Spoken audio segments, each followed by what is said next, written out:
Minister for Education.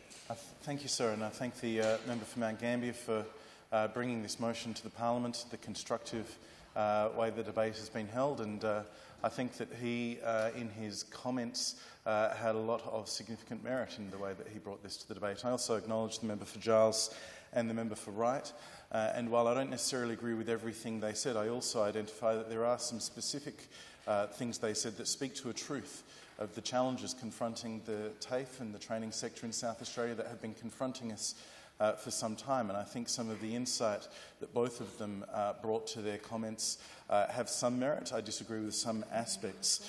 I foreshadow that I will be seeking to support this motion, but in an amended form, and perhaps for the ease of the attendants and those who'd like to see a copy of the proposed amendment, it might suit the House if I do that now. So I'm seeking leave to move an amendment to B and C in the motion, leaving A as it is, by replacing moves to establish with the words consider establishing in B, and replacing the words these boards with the words regional campuses in C.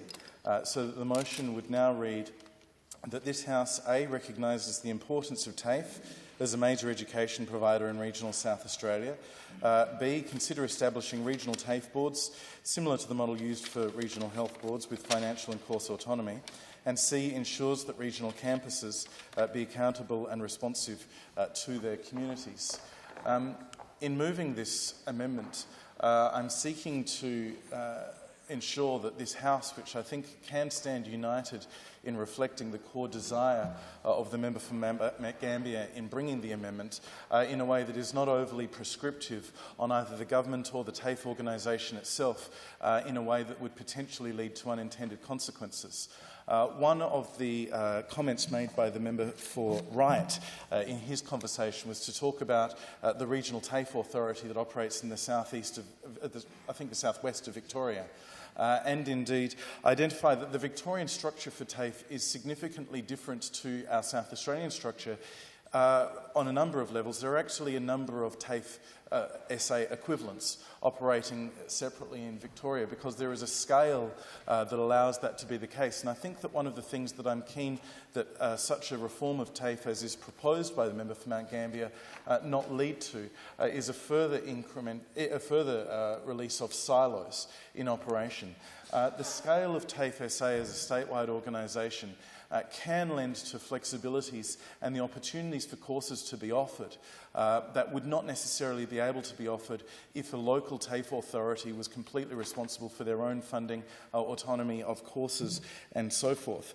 In Victoria there is certainly a scale. There's a scale to regional communities. There's a scale to training providers that is enabling them in what is, I believe, a more contestable market than we have in South Australia or are proposing to have in South Australia to be able to operate in that way.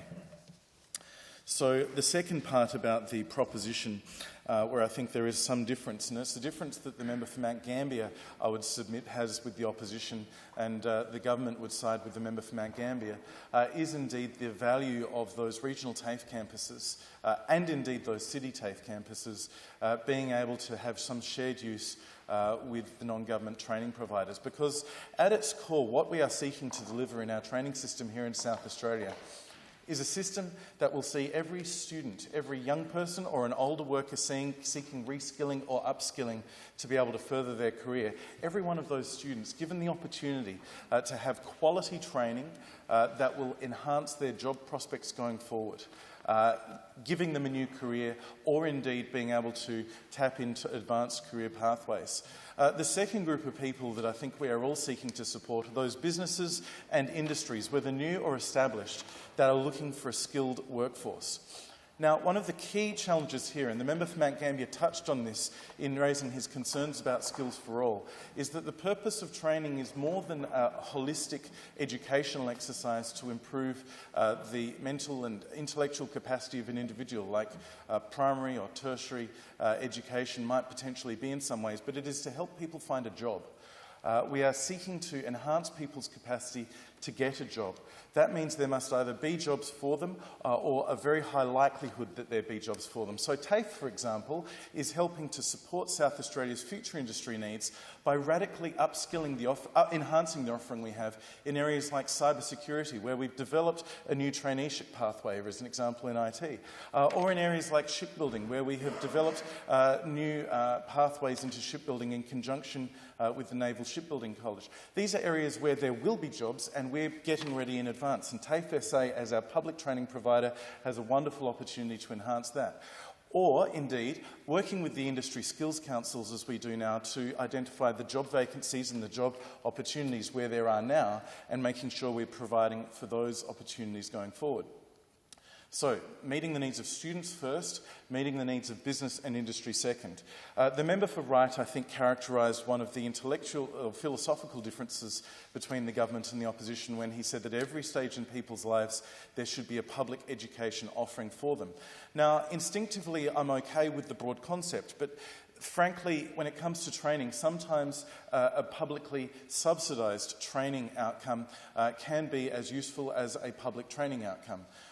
There are group training organisations, registered training organisations in this state delivering high-quality training, that is meeting the needs of business and industry and students, and I am equally satisfied with one of those outcomes as, indeed, a government training outcome. The member for Wright himself said that he met with broad training providers when he went to Mount Gambier, and indeed there are opportunities where a non-government training provider might well potentially find the solution for a student's needs or for a workforce need that TAFE SA is not equipped to do.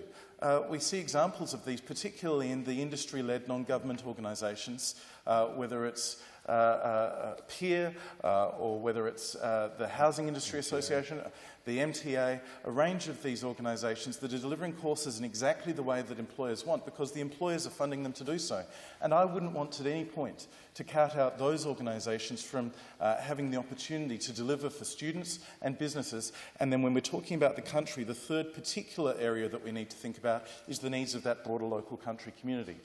Because the educational offerings, the training offerings, and the needs of those businesses are much more than just the individual outcomes for a student or for, indeed, a business. They are symptomatic of the success of that country town. And that's why I think that the merits of having a look at how we deal with country training has value. Indeed, it is something that TAFE SA organisation is looking at the moment, and I'm happy to further enhance that investigation by giving consideration to this motion. And so I encourage people to support the amendment to give consideration to that motion. One example, indeed, of the way that the amendment would enhance what this motion offers is that it would give us a capacity to have a look at the way that TAFE SA and non-government training providers integrate in country regions. If TAFE SA were to have these regional boards in and of themselves, as is in Victoria, for example, you're looking at having a whole wealth of smaller, less nimble individual training providers, in effect, that are then in a much more contestable space than we have at the moment, where we are supporting TAFE SA to deliver in a way that the state needs, that the government needs to on behalf of the state, and then when there are non-government providers able to support or offer something differentiated, then that can be part of it too.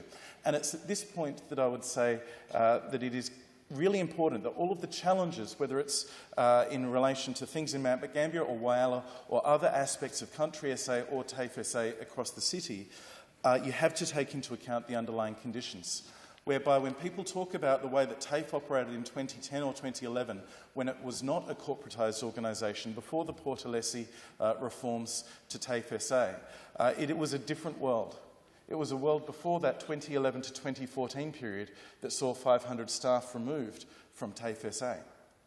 It dropped from something like indeed, there was an FOI that Minister Personi, when he was in the opposition, identified that saw between the 1st of January 2011 and the 30th of September 2014 a reduction in 545 staff, either TAFE SA employees or defeased employees but working in traditional TAFE SA positions.